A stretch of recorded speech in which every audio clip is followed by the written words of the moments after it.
그리고 이스라엘 백성들에게 회개운동을 촉구하죠. 그게 바로 미스바 회개운동입니다.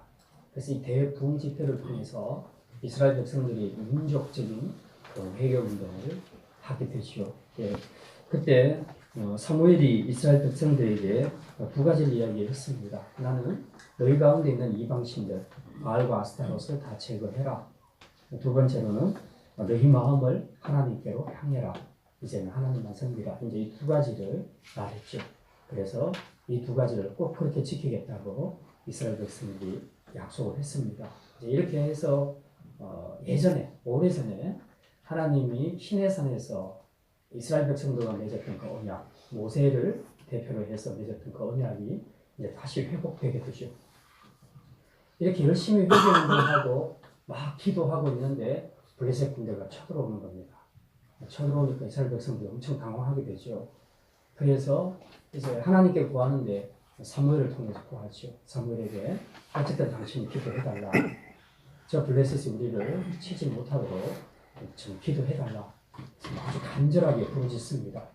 사무엘은 하나님 앞에 드리던 번제를 다시 드리고 이제 기도하고 있을 때 그냥 하나님께서 그 블레셋 사람들 사이에 우레를 보내시게 됩니다. 초자연적으로 우레를 보내서 우레가 막 치니까 블레셋 군사들이 자중질환이 일어나게 된 거죠. 자기들끼리 혼란이 일어나서 치고받고 하다가 결국은 이제 대패하게 됩니다. 이스라엘이 계속 추격하게 되죠. 그래서 오늘 본문 11절에 보면 그들이 블레셋 사람들을 추격해서 벳갈까지, 벳갈 아래까지 이르기까지 그들을 쳤더라. 그렇게 기록을 하고 있습니다. 사무엘 7장을 보시면서 우리가 조금 지도를 좀 알 필요가 있는데요.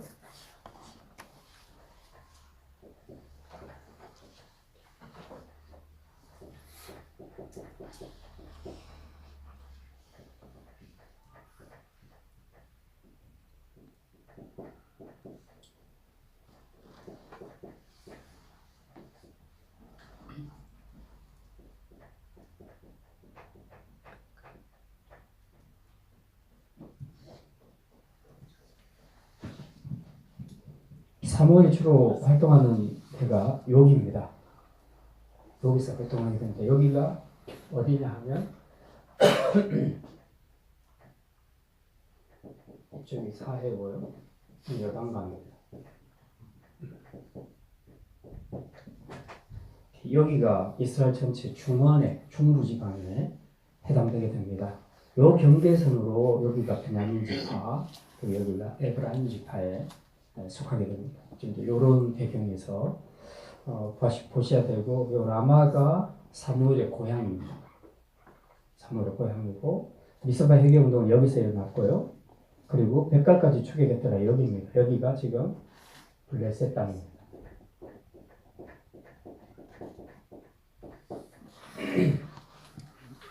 이전에 블레셋은 이만큼 먹었는데 이 전쟁을 통해서 이렇게 회복이 됩니다. 그게 오늘 본문에 나와 있는 내용입니다. 차례도 좀 보겠습니다. 12절에 사무엘이 돌을 취하여 미스바와 센 사이에 세워 이르되 여호와께서 여기까지 우리를 도우셨다 하고 그 이름을 에벤에셀이라 하니라. 센이 요 바로 아래쪽에 있습니다. 미스바 아래 왼쪽에 있습니다. 그래서 미스바와 센 사이에 사실은 정확하게는 알지는 못하지만 대충 이점으로 보고 있습니다. 여기에다가 에벤에셀, 이게 지명 이름이 아니고요, 돌 이름입니다. 에벤에셀. 지명은 처음 이 전쟁이 시작됐을 때가 믹마스와 에벤에셀. 블레셋 군대와 이스라엘 군대가 대치하는 곳이 여기서 때 전쟁이 시작되죠. 네, 여기가 실로입니다. 이렇게 해서 전쟁이 벌어지게 됩니다. 자, 어쨌든 이 전쟁에서 이기게 됐습니다. 하나님이 이스라엘 백성들 전혀 손도 안 대고 그냥 기도하고 있었죠. 집회하고 있었어요. 부흥 집회하고 있는데 블레셋 군대가 쳐들어온 겁니다. 하나님 알아서 막아주신 거죠. 그래서 우레를 보내서 블레셋 군대를 다 어지럽혀가지고 결국은 이 자존질환이 일어나게 해서 이스라엘 앞에 패하도록 그렇게 하십니다. 이걸 보니까 사무엘이 이건 정말 하나님이 도우셔서 된 것이구나 그렇게 이제 생각을 하고 이걸 기념하기 위해서 돌을 취해서 이 미스바와 센사에다가 돌을 놓고 그 이름을 에베네셀이라 도움의 돌이라 그렇게 말합니다. 자, 그다음 13절 이에 블레셋 사람들이 굴복하여 다시는 이스라엘 지역 안에 들어오지 못하였으며 여호와의 손이 사무엘이 사는 날 동안에 블레셋 사람을 막으시며 블레셋 사람들이 이 사건으로 이 전쟁으로 인해서 굴복해서 다시는 이스라엘 가운데 들어오지 못했다 그렇게 말합니다. 이거는 정말 다시는 못 들어왔다 그 이야기가 아니고 사무엘이 사는 날 동안에 들어오지 못했다 하는 그 이야기입니다. 그 다음에 여호와의 손이 사무엘이 사는 날 동안에 블레셋 사람을 막으셨는데 어떤 일이 생겼는가 14절 블레셋 사람들이 이스라엘에게서 빼앗았던 성읍이 에브론부터 가드까지 이스라엘에게 회복되니 이스라엘이 그 사방 지역을 블레셋 사람들의 손에서 도로 찾았고 또 이스라엘과 아모리 사람 사이에 평화가 있었더라. 블레셋이 이쪽을 상당히 많이 먹었었는데 여기가 에그론이고요. 가드입니다. 그런데 이스라엘이 이 전쟁을 통해서 어디까지 먹었냐면 이만큼을 먹게 됩니다. 상당히 많이 회복을 한 거죠. 잃어버렸던 땅들을 하나님께서 다시 찾도록 해주셨다. 지금 그 이야기입니다.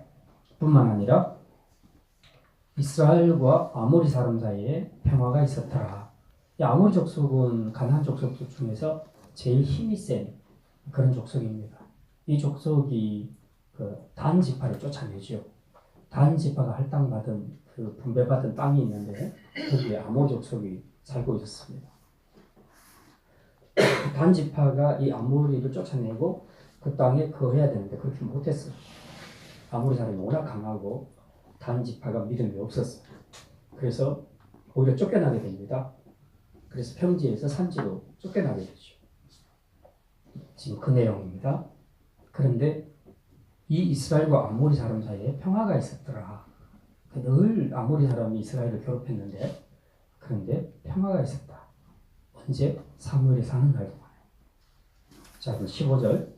사무엘이 사는 날 동안에 이스라엘을 다스렸을 때 아직 왕은 세워지지 않았죠. 사무엘이 지금 지도자로서 다스리고 있습니다. 사무엘은 제사장이기도 하고 또 사사이기도 하죠. 사사가 하는 일은 전시에는 전쟁을 하고요. 그래서 구원해주는 구원자 역할을 하고 평상시에는 재판관의 역할을 하면서 민정을 도모하는 백성들을 다스리는 그런 역할을 합니다. 말하자면 거의 왕처럼 다스리게 되는 거죠. 자, 16절 해마다 베델과 길갈과 미스바로 순회하여 그 모든 곳에서 이스라엘을 다스렸고 여기 있죠. 베델과 길갈과 미스바를 순회했다. 돌아다니면서 통치했다. 그렇게 말합니다. 그 다음에 17절 라마로 돌아왔으니 이는 거기에 자기 집이 있습니다. 라마 여기죠. 자기 고향, 자기 집이 여기 있습니다. 거기서도 이스라엘을 다스렸으며 또 거기에 여호와를 위하여 제단을 쌓았더라. 그렇게 기록을 하고 있습니다. 오늘 내용은 되게 짧아서요. 금방 끝날 것 같습니다. 근데 또 모르죠. 하다가 보면 기대하고 아무 관계없이 또 되더라고요. 자, 오늘 첫 번째 레슨.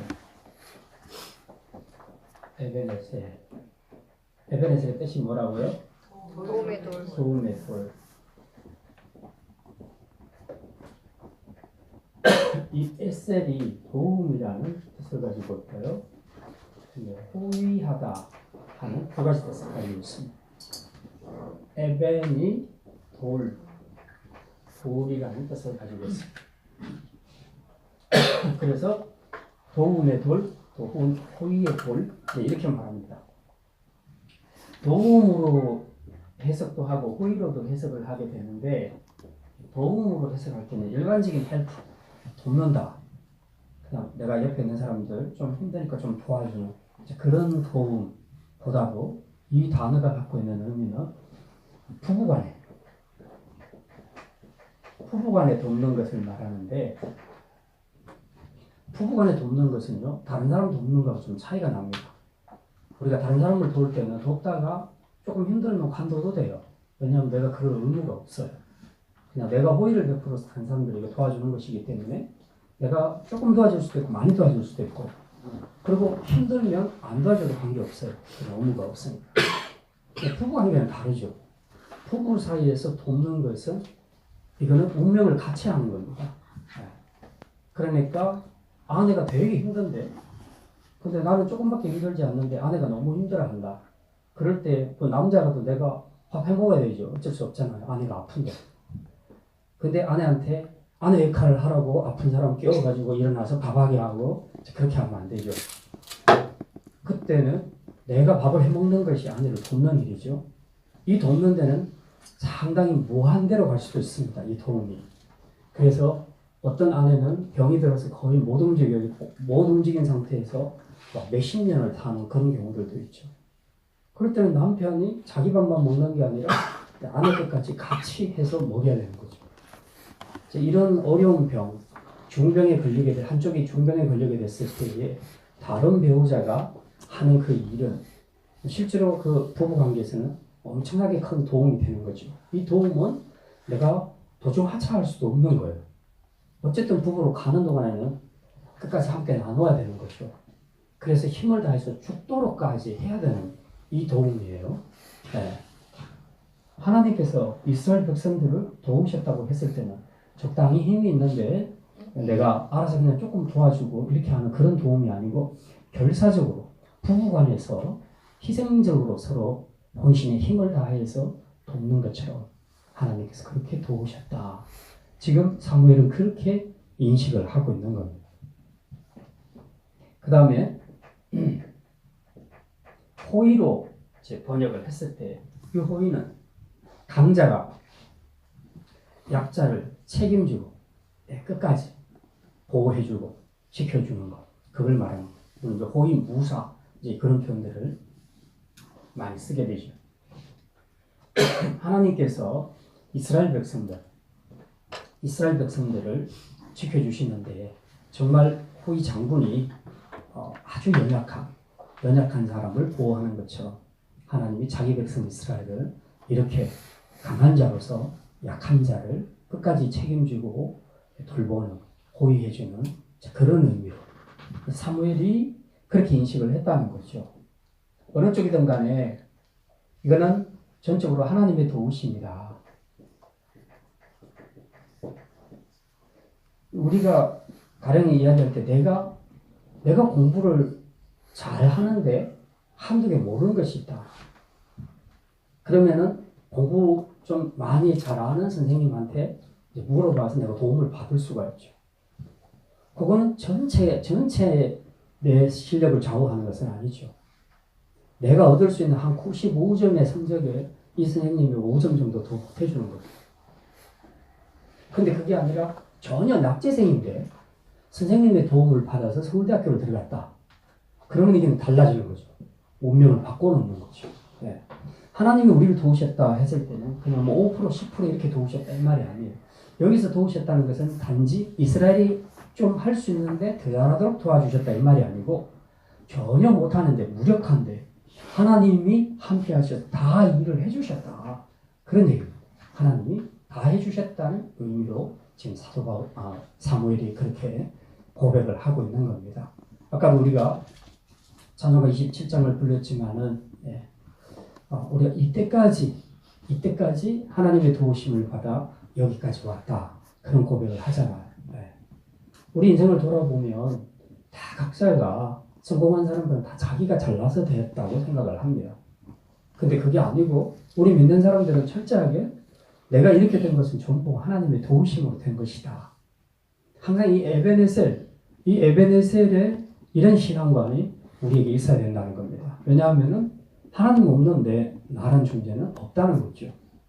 그리고 하나님은 자기 백성과 늘 함께 하시기 때문에 정말 우리가 뭔가를 한 것 같아도 사실은 뒤에서 하나님이 우리를 도와주시고 길을 인도하셨기 때문에 가능한가는 거죠. 그래서 이 에베네셀의 신앙 뭡니까?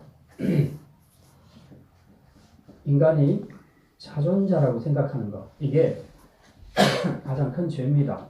자존자가 뭡니까? 하나님 없이도 살 수 있다는 거죠. 하나님 없이도 잘 산다. 대부분의 불신자들은 다 이렇게 삽니다.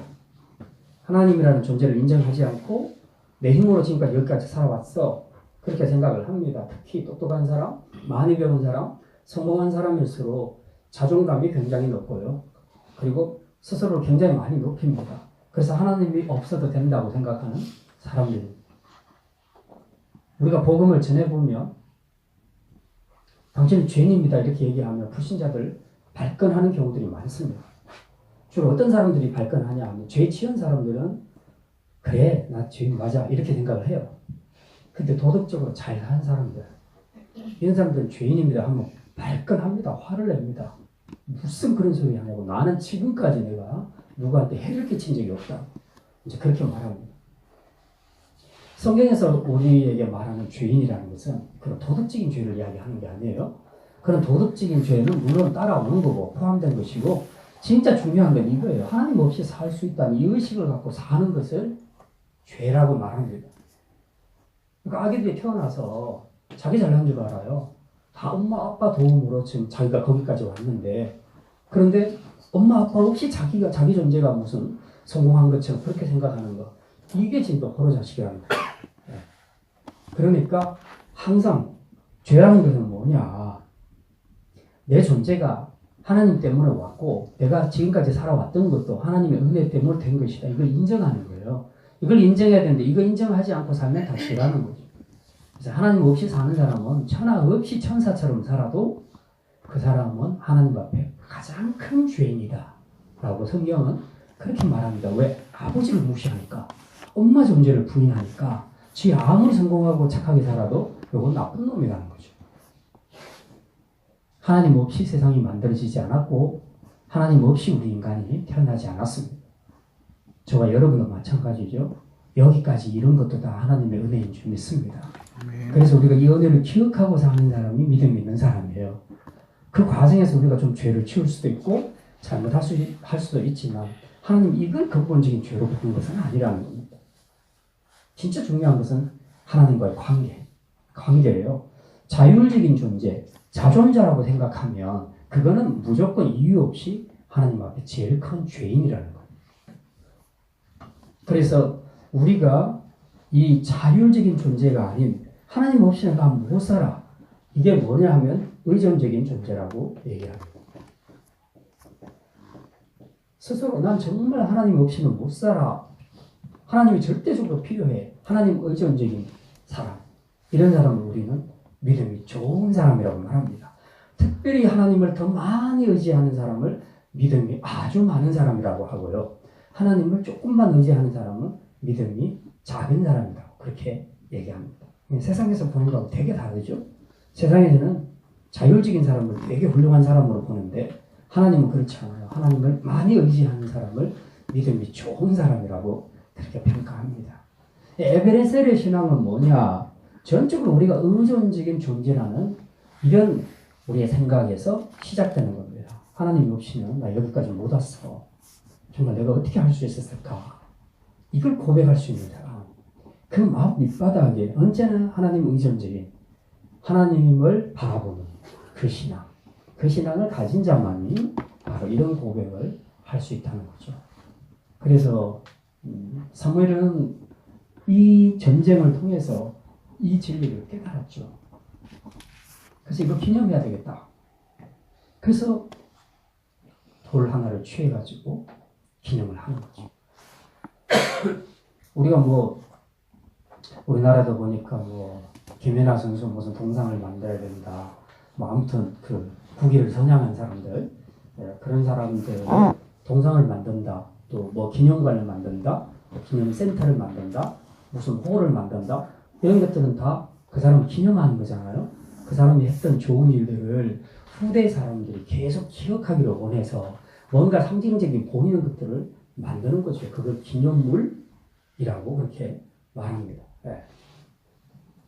우리가 세상에서도 훌륭한 일을 한 사람에 대해서 기념하기 위해서 기념물을 만드는데, 더더군다나 우리가 하나님 앞에서 생각해 보면 개인적으로도 그렇고 우리 가정으로도 그렇고 정말 하나님 앞에서 이런 큰 은혜를 내가 입었다. 과거에 내가 살아왔던 그 삶을 생각하면 나는 정말 하나님 앞에 본받을 수 없는 존재인데, 그런데 하나님이 오늘날 나를 이렇게 믿음의 사람으로 또 믿음의 일꾼으로 만드셨구나 라고 생각하면 이건 정말 기념비적인 일이잖아요. 우리 개인의 인생을 돌아봤을 때는 기념비적인 일이에요. 지옥으로 갈 영혼을 천국으로 가게 해주셨으니 이건 엄청나게 기념해야 될 일이에요. 그래서 이 기념비를 우리가 세워야 된단 말이죠.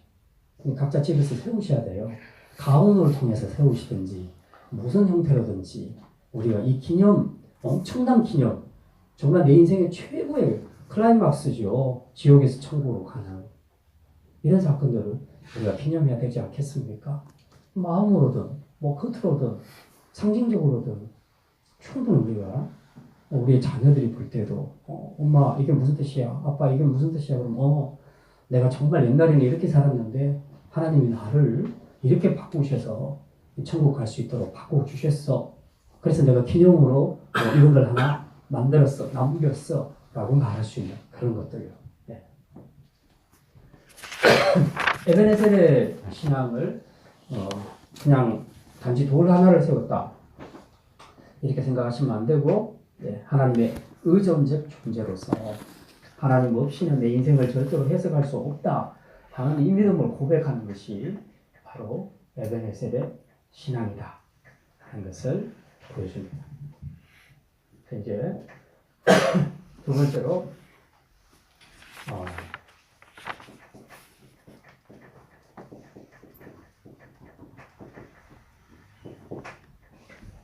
회복과 평화, 하나님의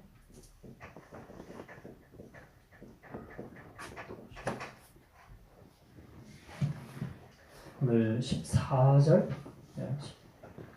7장, 14절, 13절 여기 보면 이렇게 들어갑니다. 이에 블레셋 사람들이 굴복하여 다시는 이스라엘 지역 안에 들어오지 못하였으며 여호와의 손이 사무엘이 사는 날 동안에 블레셋 사람을 막으시매 어떤 일이 일어납니다. 14절 블레셋 사람들이 이스라엘에게서 빼앗았던 성읍이 에브론부터 가드까지 이스라엘에게 회복됐다. 이스라엘이 그 사방 지역을 블레셋 사람의 손에서 도로 찾았고 또 이스라엘과 아모리 사람 사이에 평화가 있었더라. 두 가지를 이야기하죠. 하나는 땅이 회복됐다는 겁니다.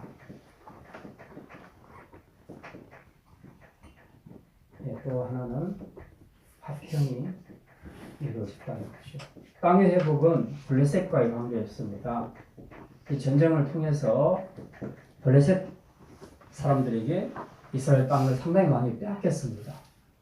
계속 뺏겼었는데 하나님이 이 전쟁을 통해서 이 땅을 다시 다 회복시켜 주셨다. 그렇게 말하죠. 원래 이만큼밖에 없었는데 이만큼 다시 하나님이 회복을 해 주셨다. 그렇게 이야기를 하고 있습니다. 우리가 이제 영적인 전쟁, 지금 현재 구약에서 기록된 모든 전쟁들은 조금만 우리가 영적으로 살펴보면 이게 영적인 전쟁이구나 하는 것들을 우리가 또 느낄 수가 있거든요. 우리는 지금 무슨 전쟁을 안 하고 있죠. 그래도 생각해보면 우리 삶에서 크고 작은 전쟁들이 되게 많아요. 그 좁게는 우리 가족들 간에도 막 갈등들이 있잖아요. 그 가족들 때문에 제일 많이 속상하고 힘들고 그런 경우들이 많지 않습니까? 또 직장에 가면 또 직장에서 우리에게 스트레스를 주는 사람들이 있죠. 이웃과의 관계에서도 우리를 힘들게 하는 사람들이 있어요. 그리고 심지어는 교회 공동체 안에 들어와도 교회 공동체 안에서도 막 우리를 스트레스 받게 하는 그런 사람들이 있다. 그렇게 해서 이런 그 영적인 전쟁들을 통해서 나의 상당 부분을 상실하게 되는 경우들이 있습니다. 내가 원래 가졌어야 되는 그 어떤 것들을 우리가 잃어버리게 되는 경우가 있습니다. 이제 이런 것들은 뭐 예를 들어서 경제적인 부분도 있을 수 있고요. 물질적으로. 또 우리가 건강 문제도 있을 수 있고요. 대인 관계에서도 마찬가지고 뭐 여러 가지가 많습니다.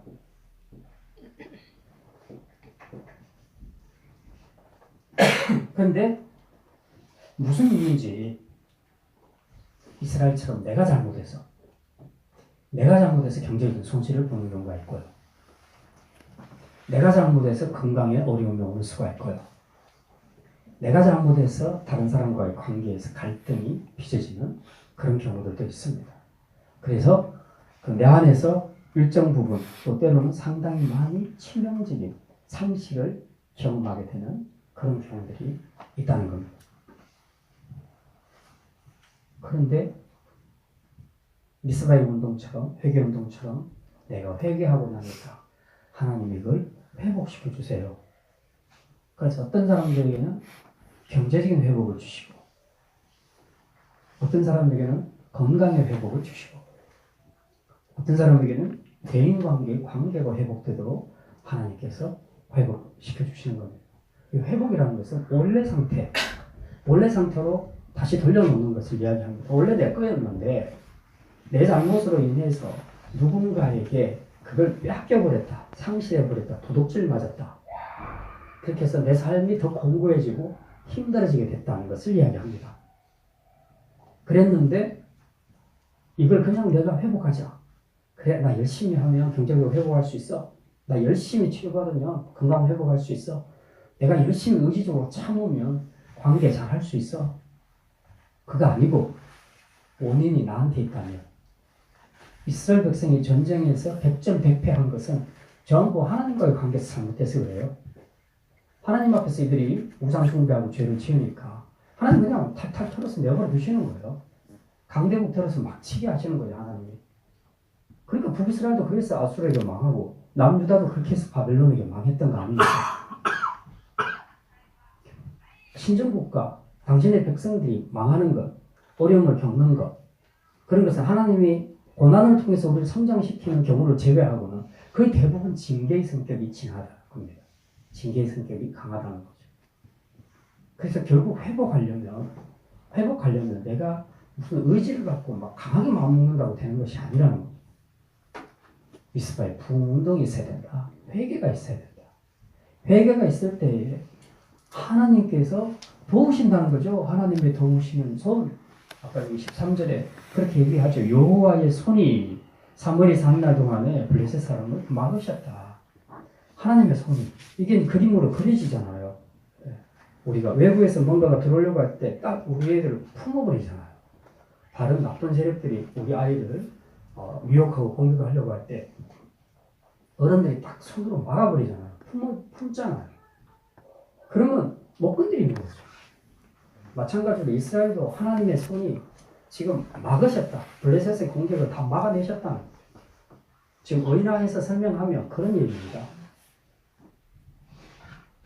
이 하나님의 도우신 막으시는 손길 딱 등장하니까 경제적으로 지금까지 다 앞에서 돈 벌고 뒤로 돈 다 빠져나가고 계속 그런 것을 경험을 했는데 하나님이 딱 막아주시는 거예요. 그 장독에도 왜 밑빠진 독에 물 부으면 아무리 갖다 부어도 소용없잖아. 그냥 막 빠져나가잖아. 근데 그걸 일단 막아야 돼요, 거기를.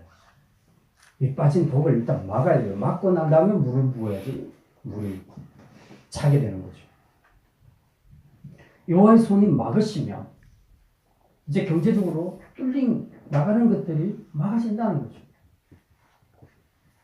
여호와의 손길이 막으시면 이 건강을 통해서도 우리가 이런 고통에서 벗어날 수 있게 된다는 거죠. 어떤 문제든지 간에 내 죄로 인해서 일어난 그 일이라면 이제 우리가 회개하게 되면 하나님의 손이 그때부터 막아주신다는 거죠. 어떤 영역에서든지 하나님이 막아주시면 우리가 그때부터 회복이 된다는 거죠. 회복. 그래서 전적으로 회복은 그냥 일어나는 게 아니라 회개를 전제로 하면서 회개할 때 하나님의 손이 막아주셔서 회복이 일어난다 하는 것을 말합니다. 사무엘은 영적으로 지금 그걸 다 보고 있는 거예요. 이스라엘 백성들이 자기가 어렸을 때 어린 시절에 엘리 밑에서 자라날 때 이스라엘 백성들이 전쟁하면 남날 치는 것을 봤거든요. 그리고 아직 어리지만 하나님이 그에게 말씀해 주셨고 영적인 눈을 뜨게 해주셨기 때문에 전쟁에서 왜 이렇게 우리 민족은 패하는가 이런 것들을 가만히 보니까 답이 나오는 거죠. 이스라엘 백성들의 죄 때문에 그렇게 되고 있다는 것을 다 보시는 거죠. 하나님의 손이 안 막았어요. 블레셋에 들어올 때 그냥 끼고 있던 팔과 하나님 빼셔요. 빼시니까 그냥 막 들어와서 막 밟아버리는 거죠. 근데 미스바 회개운동 딱 하고 나니까 하나님 그때부터 딱 막아주시는 거죠. 그러니까 외부에서 어떤 공격이 들어와도 이걸 다 막아내시는 거예요. 하나님이 지키시고 보호하시는 거죠. 예. 그래서 땅이 옛날처럼 다시 회복이 되었다. 이렇게. 자, 그 다음에 이제 14절 하반절에 보면 맨 끝에 이런 기록이 있습니다. 이스라엘과 아모리 사람 사이에 평화가 있었더라. 아모리 족속은 이제 가나안의 7족속 중에 하나인데 그 중에서 제일 강한 족속이라고 그렇게 평가가 날 정도로 아주 강한 족속입니다. 아까도 말씀드렸지만 단지파를 쫓아냈어요. 하나님이 단지파에게 땅을 분배했는데 너 저기 가서 저기 있는 아모리 족속 몰아내고 네가 그 땅 차지해. 그럼 믿음으로 가서 그들을 몰아내고 했으면 되는데 이스라엘 백성들은 단지파는 믿음이 없었고 아모리 족속은 엄청 강했던 거죠. 그러니까 오히려 얘네들이 지금 이 단지파를 막 쫓아내는 거예요. 어디 감히 와서 우리를 쫓아내려고 하냐. 그래서 막 쫓아내서 어디까지 가냐 하면 평지에서 산지로까지 올라갑니다. 그 이스라엘의 지도를 보면요. 이 요단강 사해 이쪽을 중심으로 이쪽이 전부 산지입니다. 산지. 그리고 이 지중해 쪽 서쪽이 전부 평야예요. 이쪽이 산지인데요. 여기 그했었는데 단지파가 계속 아모리 족속에 밀려가지고 이 산으로 올라가 버린 거예요. 산으로. 그러니까 나중에 단지파가 어디로 갑니까? 라이스로 가죠. 도저히 못 살겠다. 네. 여기서는 이건 사는 게 아니야. 그래가지고 나중에 저기 갈릴리 호수코 위편에 보면요. 라이스라는 땅이 있습니다. 거기 가보니까 땅이 너무 괜찮은 거예요. 그래서 이 지파가 전체 함께 그쪽으로 라이스로 이동하게 되죠. 네. 그런 일이 있습니다. 이만큼 아모리 족속이 굉장히 강했다는 겁니다. 강하다는 것은 무슨 얘기입니까? 학교에서 보면 왕따가 일어나고 이게 애들 괴롭히는 현상이 일어나는 것은 항상 강한 애들이 약한 애들을 괴롭히는 데서 시작하는 거 아닙니까?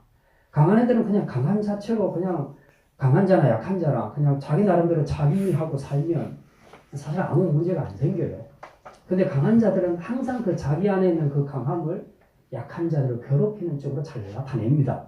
그게 인간의 본성이라는 거죠. 약한 본성입니다. 강한 것 이걸 용납을 못하는 거죠. 이 강한 것을 가지고 상대적으로 약한 애들을 괴롭혀서 어떤 형태로든 이득을 취하고자 하는 것이 어른이든 꼬마들이든 간에 똑같이 일어나고 심지어는 나라들 사이에도 일어나는 거죠. 지금 세계 정세 돌아가는 거 한번 보십시오. 미국과 중국 사이에서 우리는 완전히 고래사운데 새우도 터지는 지금 이런 상황이 된 거죠. 강한 자들이 조금 더 용납을 안 하는 거예요. 그 강한 힘을 이용해서 더 많이 챙기기를 원하는 거죠. 약자들이 주고 가든지 말든지 더 챙기는 거예요. 그럼 미국이나 중국이나 일본이나 다 똑같아요. 다 똑같아요. 이게 죄인들의 본성이라는 겁니다.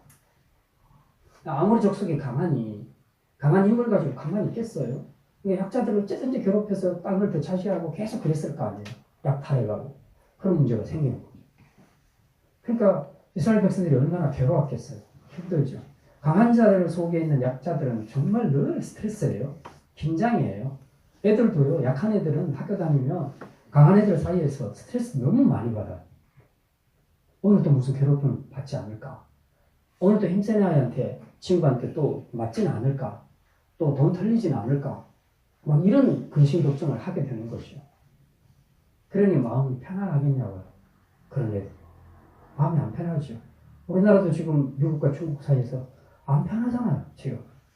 너무 불편하죠. 경제적으로도 너무 힘들어하고 늘 근심하고 또 북한 문제 때문에도 그렇고 도대체가 힘이 없으니까 약자니까 이 강대국들 사이에서 쟤네들이 말도 안 되는 소리를 막 해도 말도 안 되게 관세를 붙여도 말을 못하는 거예요.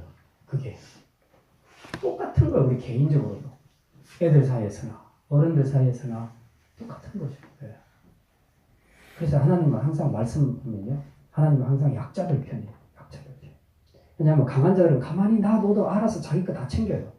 근데 약자들은 항상 털리고 뺏겨요. 그러니까 막 받는 스트레스가 너무 큰 거죠. 힘든 거죠. 하나님은 그걸 아시니까 의도적으로 강한 자, 있는 자들에게는 너희들 줘. 내 뜻이야. 나도 줘야 돼. 이게 내 뜻이야. 이게 공의야. 정의야. 이게 사랑이야. 그렇게 하나님 말씀하시는 거예요. 항상 하나님은 약자를 이제 도와주시는 그런 하나님이시죠. 어쨌든 지금 그 이스라엘과 아모리 족속 사이에서는 평화가 없었어요. 늘 공격당하는 이스라엘 입장에서는 스트레스고 긴장이고 두려움이죠. 그런데 14절 하반절에 보니까 아모리 사람 사이에 평화가 있더라. 평화가 있더라. 아까 우리 찬송가 생각나십니까? 410장 부를 때 평화 평화로다. 평화 평화. 그 다음 뭡니까? 하나님 주신 선물.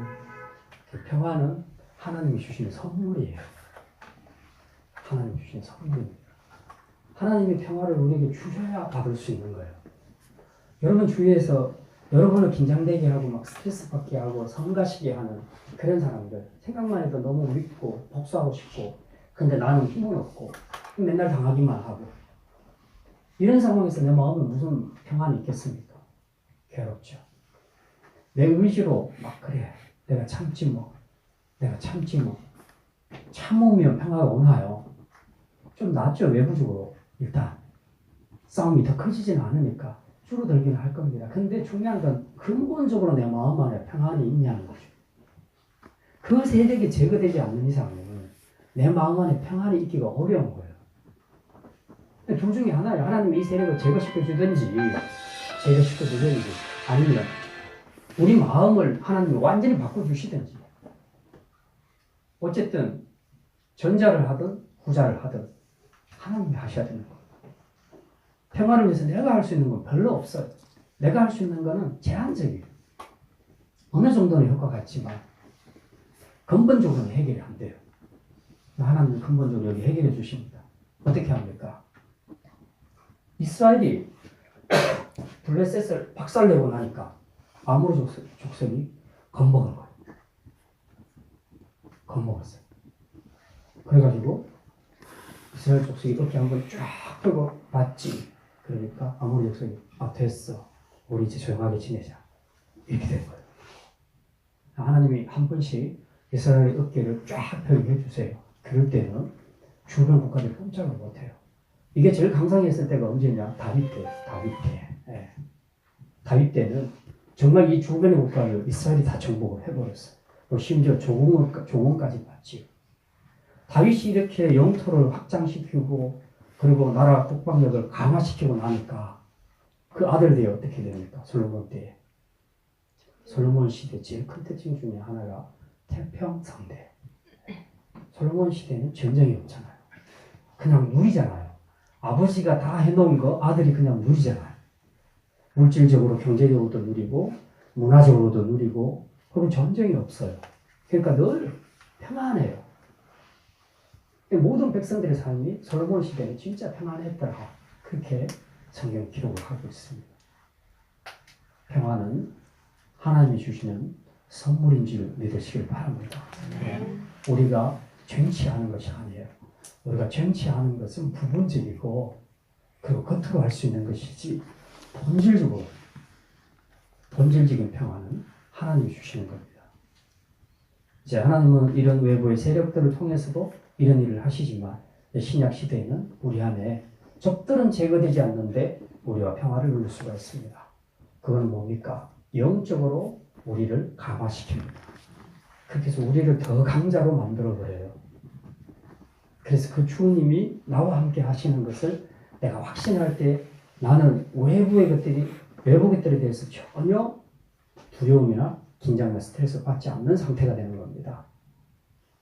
이런 완전한 상태가 되게 될 때 우리에게는 상황하고는 아무 관계없이 적은 여전히 존재하고 있고 적은 여전히 욕하고 그리고 여전히 내 주변에서는 나를 괴롭히고 욕하고 피해를 주려고 하는 사람이 있음에도 불구하고 내 마음은 평안한 거예요.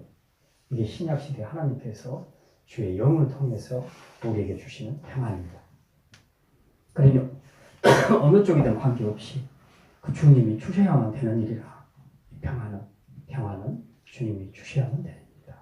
혹시 여러분 주변에서 지금 좀 관계에서 어떤 평안을 누리지 못하는 거, 그게 사람과의 관계든 또 아니면 다른 물질적인 것이나 또 건강의 문제나 다른 문제로 인해서 여러분의 염려가 있고 근심이 있고 그래서 이 마음의 평안을 다 상실해버리는 이런 일이 있을 때마다 우리가 꼭 기억해야 될 것은 그 평안을 하나님이 주시도록 그렇게 기도해야 되는 겁니다.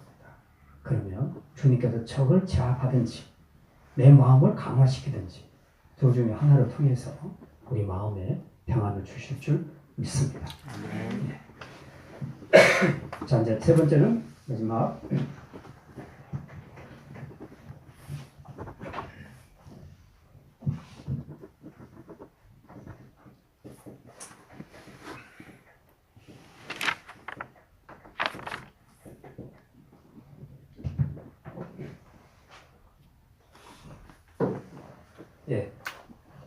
사무엘의 통치에 대해서 생각합니다. 사무엘은 통치를 보니까 미스바, 베델, 길갈 저기 순회 교육을 했다고 되어 있죠. 그게 16절에 나와 있습니다. 베델과 길갈과 미스바를 순회하여 그 모든 곳에서 이스라엘을 다스렸고 그리고 라마에 돌아왔더라. 그렇게 기록합니다. 이 순회 교육을 하면서 뭘 했겠습니까? 사사로서는 아까도 말씀드렸지만 정시에는 전쟁에서 구원자 역할을 하고요. 평상시에는 재판관의 역할 그리고 정치인의 역할을 하는 겁니다.